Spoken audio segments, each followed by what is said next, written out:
From deep in the heart of Central Texas, it's the Best of the Outdoors podcast with Dustin, Vaughn, Warncke.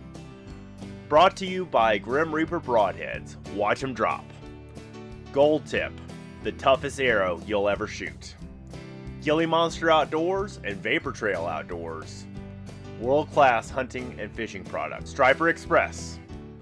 With Bill and Chris Carey on Lake Texoma.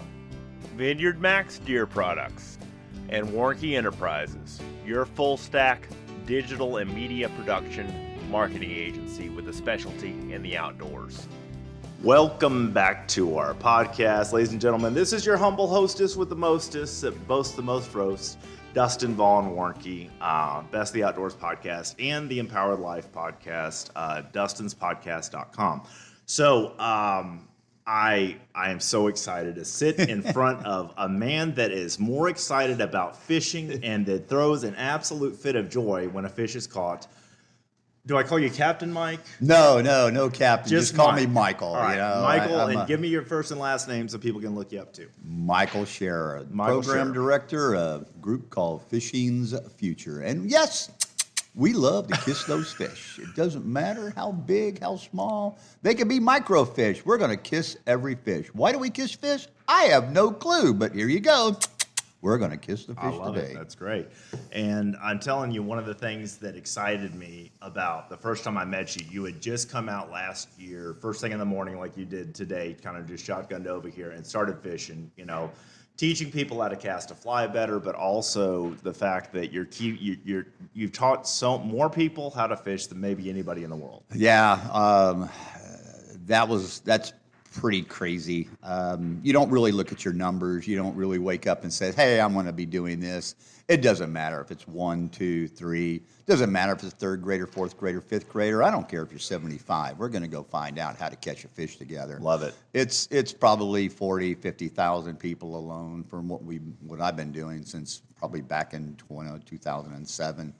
But it's all about getting people outdoors. Fishing is definitely the cure for everything. It could be the cure for your family problems. People just think you're going to catch a fish today, but you're going out there to catch a memory, and that's what I'm all about. It's getting on that bank, getting on that boat, getting on a bridge, getting on a dock, getting on a pier. It doesn't matter. Where you can find fish or water flowing, you're going to catch something. But one thing you're going to catch is a smile, and you're going to catch a memory. And don't forget to catch that fish. Got to kiss that fish. And you got to be crazy about it too.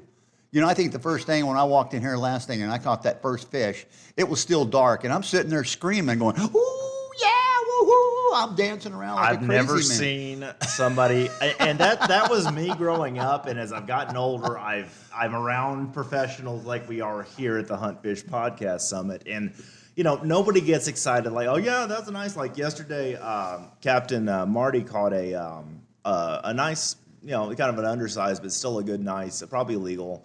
Largemouth or bucket mouth, as they're sometimes called in places. And, you know, I took pictures of her and everything like that. But the thing is, like, she didn't get as excited as you do or that I do. Oh, my gosh. I cannot contain my excitement. My dad taught me back in the day. He used to say, you know, he taught me how to fish. My first fish, he says, I caught was out of a minnow, like a minnow bucket when I was 2 years old. But that was still a fish. But that's right? a memory. That's still a memory. And so, you know, he says, like when he's introducing me to his friends, he's like, give this boy a tea glass and a little minnow in it, and he'll catch it. You know, and the thing is, I got to talk to you about what we started here as far as, and I'm going to let you talk some more about what you're up to. But what I wanted to say is that the therapeutic part of the outdoors, okay? So earlier this week, we started off with me going to the hill country, Chester Moore. He basically came through, and him and Paul Fazinski, both award-winning filmmaking team, they get a hold of, you know, we shot a micro pig as a joke, with a Russian submachine gun, you know, that's semi-auto, of course.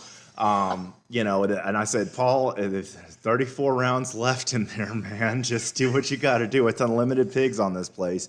But, you know, the thing is, being out in the woods on the hunting part, and then being out here on these 3 beautiful 15-acre lakes out here is all I need. You know what I'm saying? Like that brought me back to nature. And there's something about whether you catch nothing or something about the experience. Now, I'm a minimalist now. That's happened over the last year. And that sounds like an oxymoron or irony with, you know, fishing gear and whatever. But I'm giving a lot of my stuff away to people because the thing is, let them enjoy it. I don't need to hold on to every single bait and lure I have. I got my core, you know, stuff. And it's really odd for outdoorsmen to talk about minimalism. But the thing is, like, you know, you don't need 1,000 rods. But at the same time, if you're going to go teach 1,000 people how to fish, give them each a rod. Well, and that's the big thing. There's a lot of people that ask me, well, how do you take so many people fishing? I look at them, I says, it's quite easy. Yeah. You just give them a rod, give them some bait, and let them go have fun. Hang around and if they need help, they'll raise your hand, they'll come up there. Sure. People looking for solitude. They're not looking for somebody, you know, to stand over their back, leave them alone. They're out there for a reason. Now, if you have a school group coming up, you got to watch everybody. You got to make sure that the safety is always first. Sure. But again, you bring the rod, you bring the bait. Hey, you got a party. You know, you got a lot of kiss fishing going on with little fish kids. Kissing or kiss fishing? Kiss fish. Kiss, you know, kiss fish. Kiss the fish. You know, it's about families. There are kid events out there, but you got to remember that putting families back together is what fishing's future is all about, and we'll talk about that later on. Well, and the thing is, I've got a picture of you kissing a fish, like a small fish. I think it was like a brim or something that you kissed last year. And just the way you looked at with these side eyes, the way it was like artistic, the way that you did it. You know, we're holding the fish up and kissing it. And I've got this cute picture. Well, I don't want to say cute with the guy. I had this awesome picture of you holding the fish and kissing it and kind of looking at me with these side eyes. And I was like, that's what I'm going to use for the show notes if I get to interview this guy. Well, I mean, this is great. There's some things about me and fish, you know, even microfishing. I probably hold the record right now for the smallest red drum.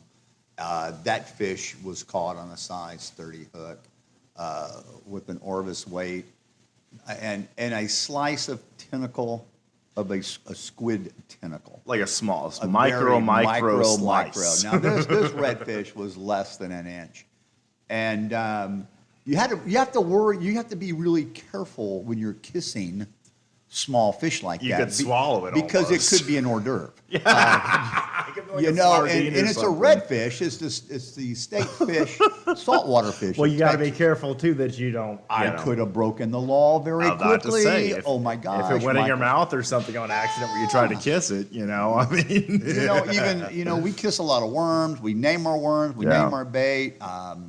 It's just interesting. But it keeps us young. It keeps us happy. It keeps our heart beating with joy and love. And when people feel that passion, they're going to share their passion. Tell me more about your program with just what you're doing, what you're actively doing, how you got started. Just give me kind of the cliff notes of that. Well, getting started, farm ponds with my great-grandparents, my dad. You know, we. Oh, your great-grandparents. Nice. Great-grandparents. That's good. Back in Tomball, Texas, on the farm, we're going for fish. It doesn't matter. We're going for fish. I had a roommate in college from Tomball. Well, so our family goes back to the Goodson's family chicken fried steak restaurants before they got sold as the Goodson's. And that was my grandfather's sister who owned that restaurant. But again, it was all about my dad. My dad wasn't a very big outdoorsman. We did the camping. We did the stuff with the church groups. We fished. Some of his gear that I used, you know, the old metal rods back in those days. I still have some from my grandparents' era. And you know, it's not feeling the tug. It's just building your muscles up in a younger age to try to hold this thing. But again, my love started going in with being an instructor in gymnastics in Roanoke, Virginia. I actually turned pro when I was 14 years old. Got to teach at all these Virginia camps. But every place I went, I got to take a fishing pole and experience fishing. My mom would always tell you, when you see my son Michael outside, there's a group of kids following him. Yeah, sure. So they're always, because they wanna learn. know, they want to know Yeah. something. So all my life, I've been in education. Yeah. Which, when I moved back to Houston, Texas, I was introduced to the Texas Parks and Wildlife Angler Education certification program by a young man by the name of Tim Kambauer. At that time, I met Greg Akins, who was the leading of that. I got certified. I started going off of my own program. And at this time, I didn't know what fishing's future was all about. Right. Then Greg called me up and says, Michael, can I take you to lunch? And you know, when a Texas Parks and Wildlife employee calls you up to take you to lunch, there's something up. So we met. He says, Michael, I really don't want to do this. I really do not want to introduce you to this, because if I do, I'm going to lose you. And I looked at Greg and I said, Greg, I'm not going anywhere. Right. You know, I'm not going anywhere. He says, I want to introduce you to a young man named Shane Wilson down in South Padre Island. He runs an organization called Fishing's Future. It was started back in 2007 to get families back together outdoors using fishing as the hook. And back then, I love it. the group was being expanded across the United States. Back then, we had over 70 chapters. I became his program director.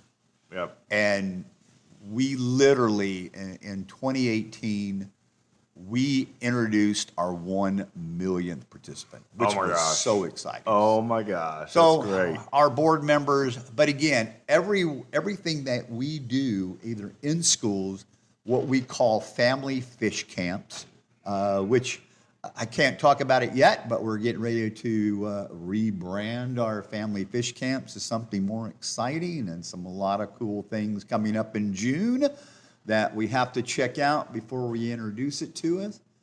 But all this time, we have been growing. We have our own boat called the ICANN initiative that was started by Shane Wilson, the founder of Fishing's Future, where we take mobility issue families out on the water on a rebuilt Tritune, 25-foot Tritune. Oh, cool. Yeah. Rebuilt one. And I our love that. boat doesn't put the participant onto the boat. Our boat lifts to the participant's needs. On Nice. How to get there. I love that designation there. As far as it's not this way, it's that way. That's really good. Right, because if you talk to mobility issues, one thing they want to be out of is that wheelchair. Sure. So we also have the way to put that person out of the wheelchair into the water in a safe way so they can just float, relax. It's all not about fishing. Sure. It's about, again, it's the cure for everything. Yeah. We also have It an is. eye-catch tank, which is a 20-foot by 20-foot tank, holds about 5,000 gallons. I see your eye catch hat there. Got my That's eye-catch pretty hat awesome. on. That's pretty cool. It's up and running right now at Nature Fest and Jesse Jones Park and Nature Center. We because we want to put fish where fish aren't. Sure. There's a lot of people, a lot of areas that they need fishing. They need that experience. You Sure. know that. I do, of course, You of know course, that. of course I You do, know yeah. that, Dr. Well, I know that Dr. firsthand. Dustin DM. I love that. And I know we already talked about the DM, and we won't do that on the open microphone because that was probably uncalled for. No, it wasn't uncalled for.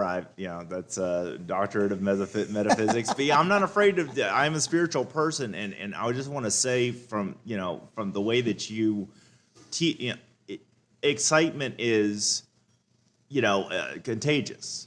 It's more than contagious.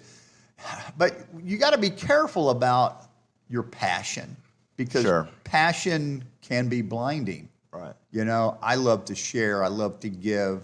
I love to give and love to give and love to give and I love to give. Sometimes you don't get back because you're not looking at that. You're not ever Sure. looking about the give back.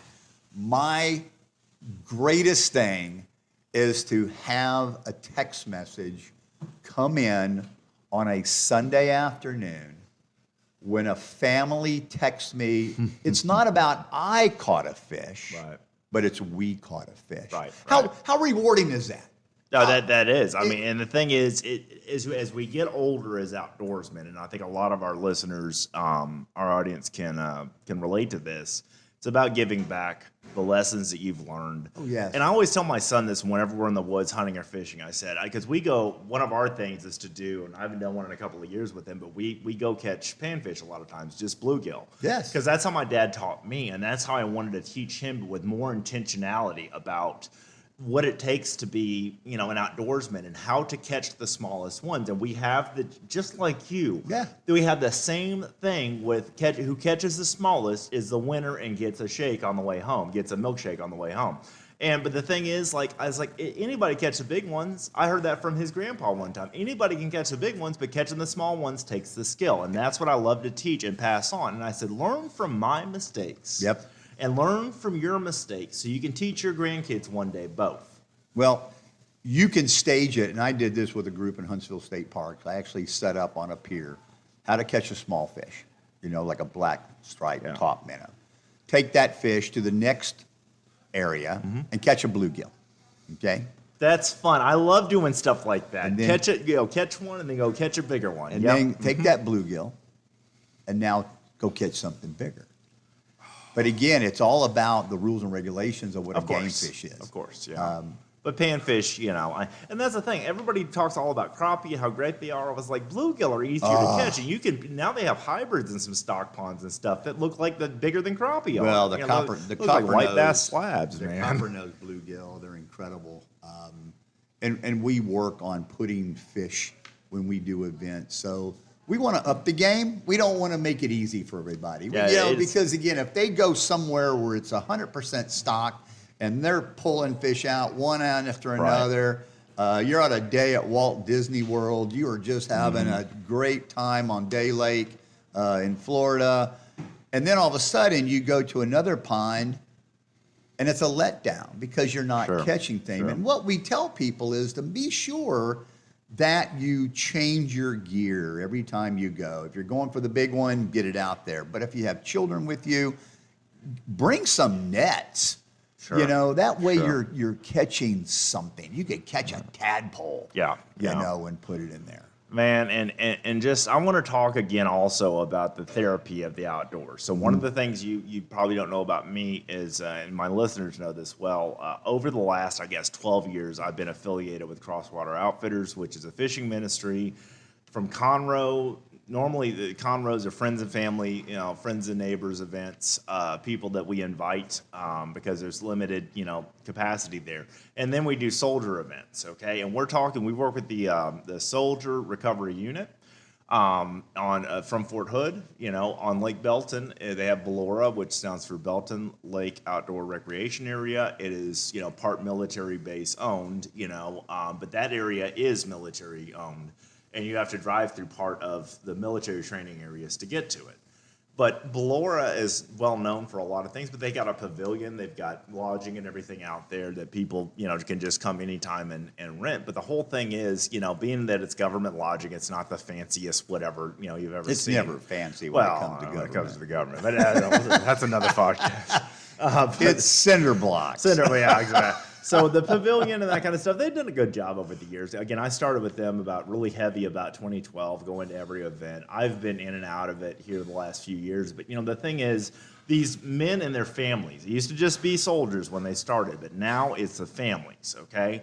Come in, the dad suffering or the mom is suffering from PTSD from being overseas, being in direct combat, front lines, all kinds of different things, have had an injury, and now they are transitioning out of the Army, okay?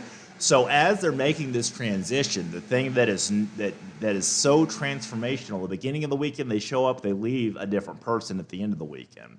And what I really relate this to, and I know my listeners have heard this one before, but I talk about Cal Gonzalez, saltwater editor for Texas Fish and Game. I don't know if you knew Cal. He was a fantastic person. He was funny. He was I think a middle school drama, like middle school theater arts teacher. Forgive our background noise. We're by the kitchen. We're blending. I forgot to shut the door, and there's a blender going on. Have you ever seen that show? We're blending. We're blending. I know what you're talking about. Sandler. Everybody around here cares. Exactly. Everybody around here cares about background noise. I don't. I want it to be real raw and as it happened. We're at an event at a hunting lodge, Pintail Hunting Lodge in Garwood, Texas, and I have no problem with there being a blender in the background. And the wind has kicked up too. I'm glad I'm not outdoors. So yeah, absolutely. So the best of the indoors podcast today. But the thing is, like, it's nice weather. It might rain or whatever. But the thing is, Cal had kidney failure. So he had to go in for dialysis, a couple, 3 times a week. And, I dated a dialysis nurse. It was a charge nurse at a dialysis clinic. I know how intense that can be. He had somebody right next to him in another dialysis chair getting her dialysis treatment. They coded, okay? They couldn't bring her back. And all he heard in his brain was the robotic sound of the defibrillator, the paddles, as they were trying to bring her back. And he says it was like a sound like rearm. And he couldn't get it out of his head. It traumatized him, seeing somebody die right in front of him with the same illness that he had.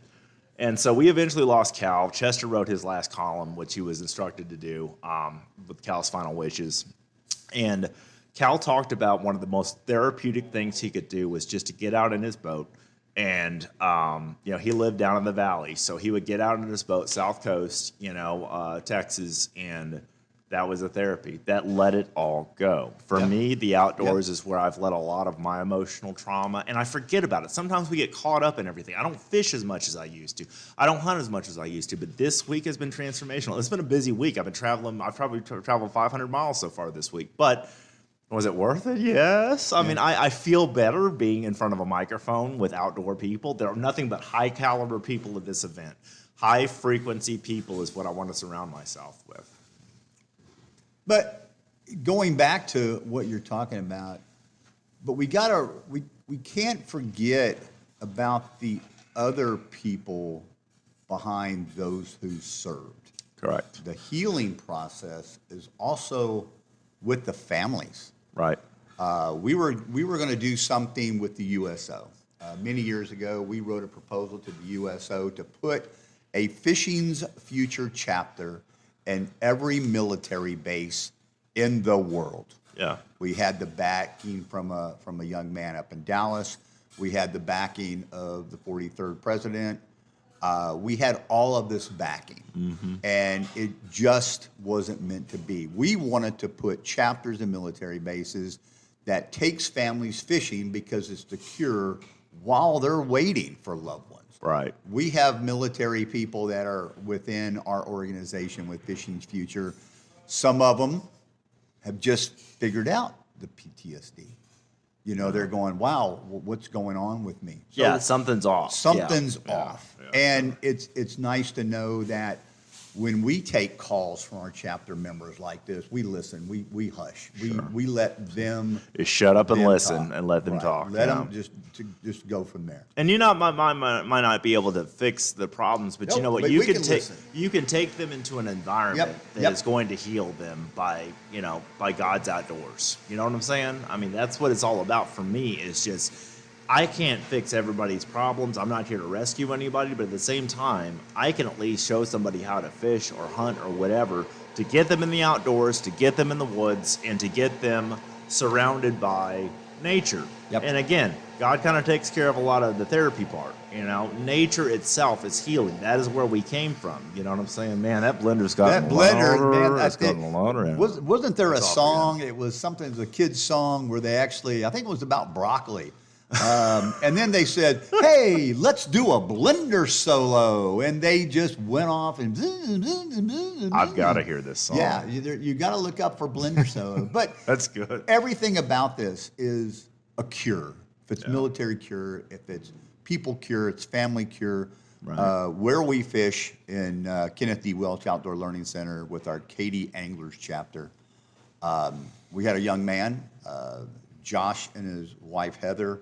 The young man was, and I talked about this at one of the podcasts when we were at the Warren Ranch with Derek York. You've been coming here for 6 years then? Well, I haven't been to all of them, but I've contributed. This is the sixth annual one, but yeah. Did you do any interviews last year at this one? I fished.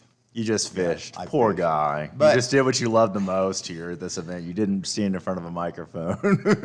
But their son was run over in 2023. He was Wow. he was a young man, and we just finished a memorial for him that we will open up to the rest of the schools in Katy ISD. We take probably close to 14,000 kids fishing. That's amazing. In Katy ISD. Oh my gosh. But we built this. We have this beautiful area where we clean fish. We have the Walt Disney Picture Center. We have catfish in there. We have largemouth bass. And, of course, we have the bluegills that feed the rest of the big creatures. Sure. But it is the cure for everything. I don't care what ails you, whatever. Fishing is something that gets the family outdoors, it gets the person outdoors.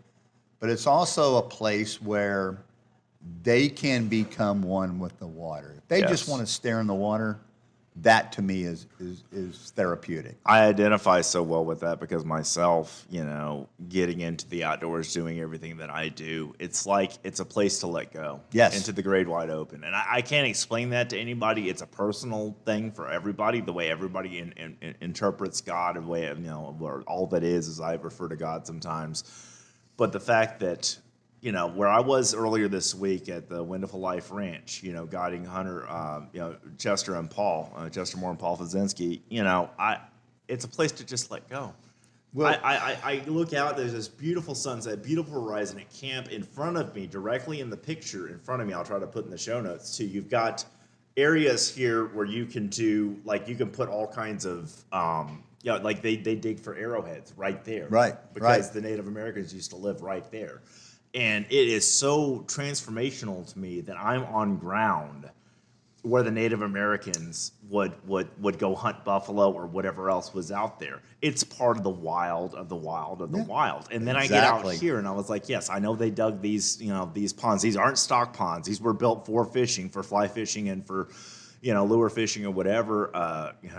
And it's just, you release, you let go. Of what's toiling you, and you at least get to reset. That's what I call the outdoor reset. Yeah, you got to have that button, and we both come from a technical, technical operations background, and you got to have that button. You got to be able to. It's like an abort button that you get from jumping out of all because you and I both worked in tech, and that's the thing.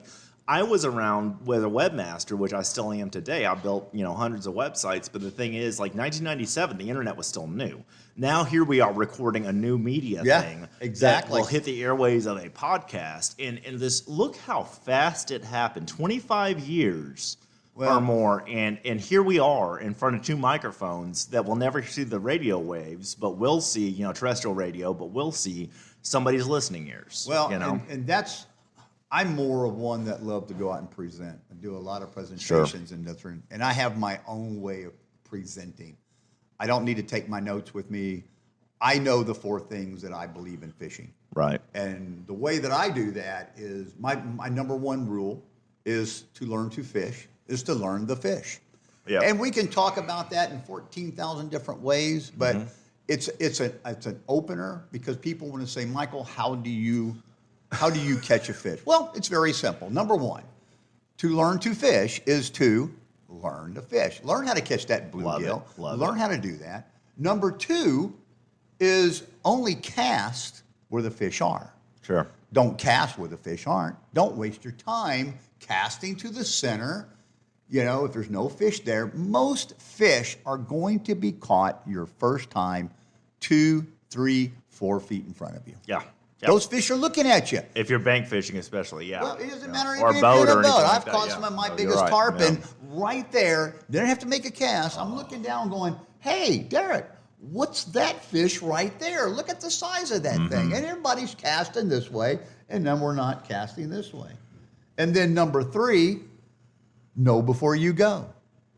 Because, again, our wheelchair victims, our mobility issue, our blind, and we also have the number 1 blind chapter down in Galveston. Oh, my gosh. Daniel Martinez. That's awesome. He had a serious injury. So he knew a little bit about fishing before. He's a bobber fishing, a cork fishing, a popper cork. Yeah. He can hear that. but he can tie knots. Yep. So again, our mobility issue, know before you go. Sure. Make that call before you go, because what you're seeing in media may have been 10 years ago when it was just built, and it may be dilapidated by now. Yeah, sure. So understand, get pictures. And the last one that we all should understand, especially when it comes to rules and regulations and conservation, if you don't know, let it go. Yeah, there you go. So every one of those 4 points can be anything that you're talking about related to new fishermen, old fishermen. Right. It's the passion, you know, it's the passion that we have to talk to people. The one, I give a devotion sometimes. It's been years since I've done this, but Crosswater Outfitters, I have this recorded on my YouTube channel. By the way, I've got a tarpon video I'm going to release from the Florida Keys on Carbon TV, Hogger Boys Outdoors, Hogger. Yes, Hogger Boys Outdoors on Carbon TV, and then the Best of the Outdoors can be found on there as well. But the thing is, I always teach about, you know, there's 3 stations of how to deal with stress, how to deal when the unexpected throws you a curveball, life happens, right? One is to accept what is, not how you would have it.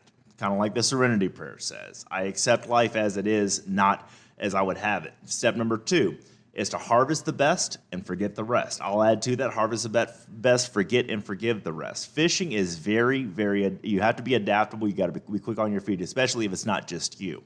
Right, if you're the weather's coming in. Well, if the weather's coming in or whatever. I remember catching like 7 bull reds one time. Came in, best fishing day of my life as far as catching giant fish, and then catching and releasing them and getting pictures. And then it rained and rained on us right as we pulled up to the boat to the boat ramp. And I'm sitting there going, I don't care, still worth it. Just go ahead. Just sky poured down upon me. It's like an anointing because I was so blessed. It was like a baptism of rain because I had the best fishing day of my life. You got to take the good with the bad. You do. So harvest the best, forget the rest, and forgive the rest, and learn the lesson that you're being taught in that situation. Every one of us has a lesson that we are being taught with the people we sit in front of, the people we're connected to. Somebody is there to teach you at least one thing. Yep. And I would like that one thing to be, kiss that fish. Kiss that fish, and if that's something that's going to relieve stress. Yeah. A lot of people tell me that I'm a very patient man, and I says you have to be patient. It's part of fishing. It's part of fishing. You have to. It doesn't matter what is being thrown at you that particular day in any one of our circumstances. You just got to breathe, and you got to make sure that person in front of you is not feeling that stress. They're there to get that stress relief. Yeah. And so that's, again, what Fishing's Future is all about. It's between our iCatch tank, our iCan boat.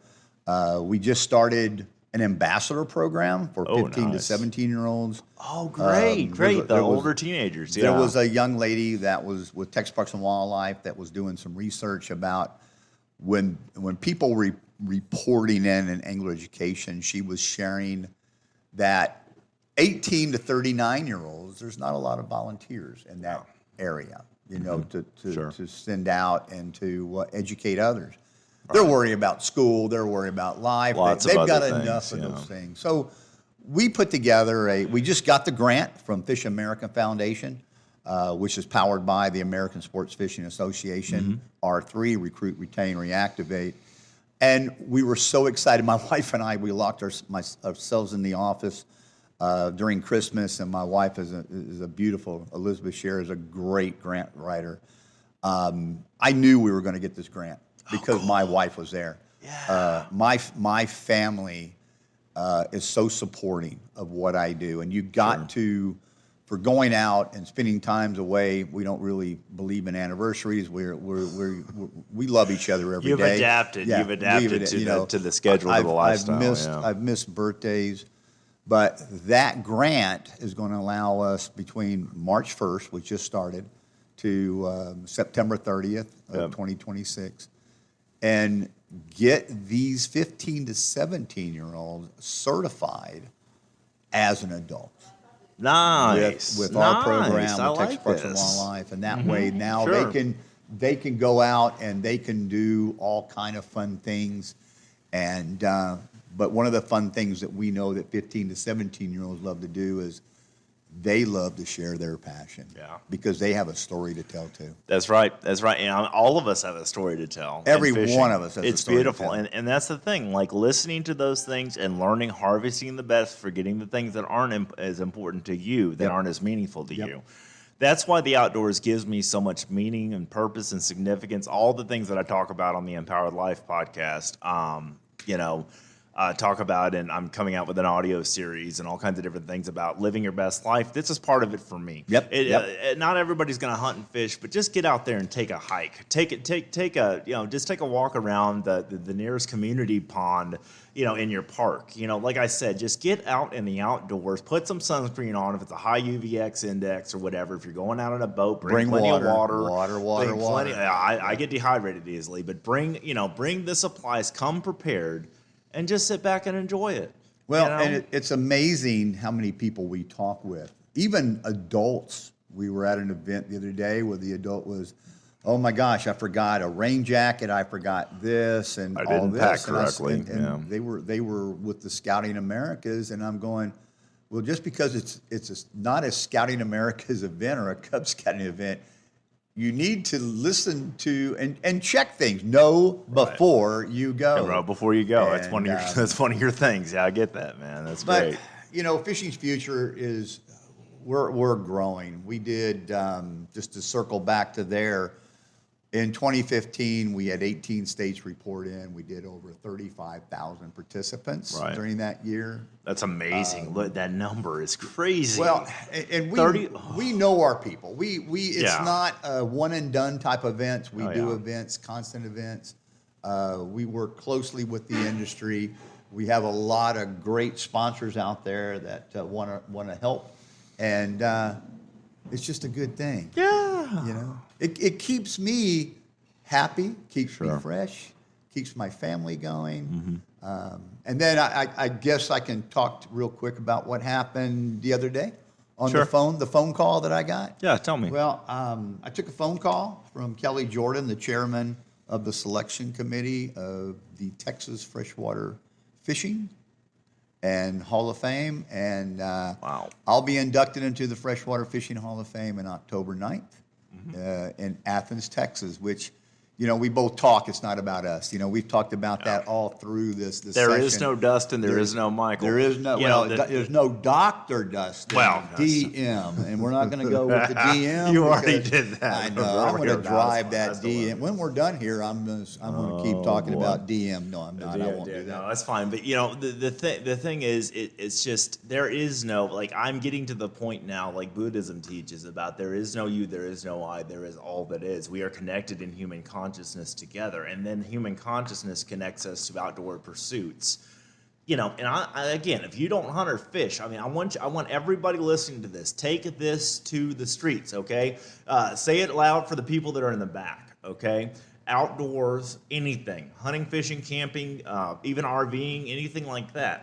Just get out in the outdoors and enjoy and let go. Take a family fishing. And take a kid fishing, for heaven's sakes. Well, and the kid thing is, too, make sure if you're taking a kid fishing that if you're educating them, make sure you come back to that person or that child. Yes, follow up. Once you do one, that's a one and done. You never want to do one and done. You want to set that child up, but also you need to work on the reconnection. If there's a family there, if there's something else there, reconnect them, not just to fishing, reconnect them back to family, reconnect them back to journaling, reconnect them back to the outdoors in such a positive way, not a ooh, they were in a bass boat going 70 miles an hour. They caught a bunch of fish that day. That's a nice memory. Yeah. But if you don't do it again in 3 months, that memory is now dissolved.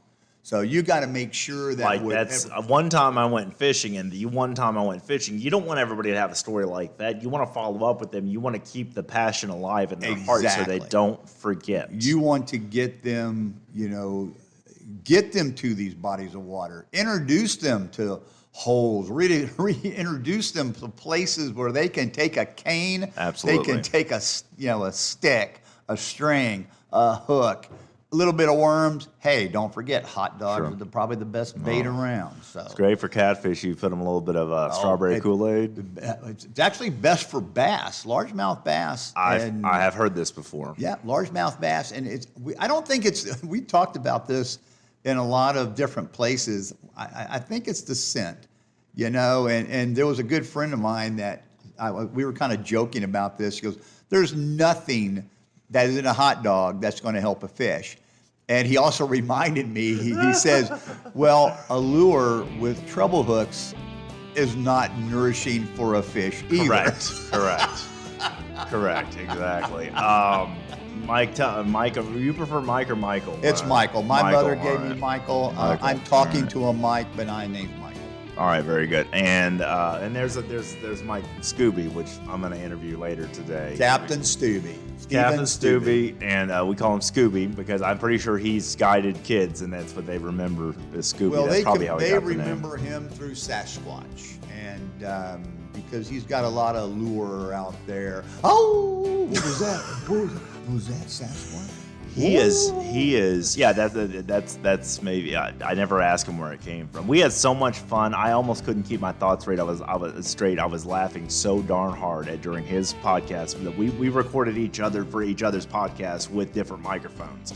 I love the guy. You talk about a siren, a riot. You put two of us and we riff off of each other. It is ridiculously humorous. Well, we're going to tell him what DM means. So, oh boy.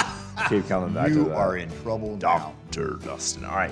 So, tell people how to find you. Tell any kind of closing information here. Yeah, Fishing Future.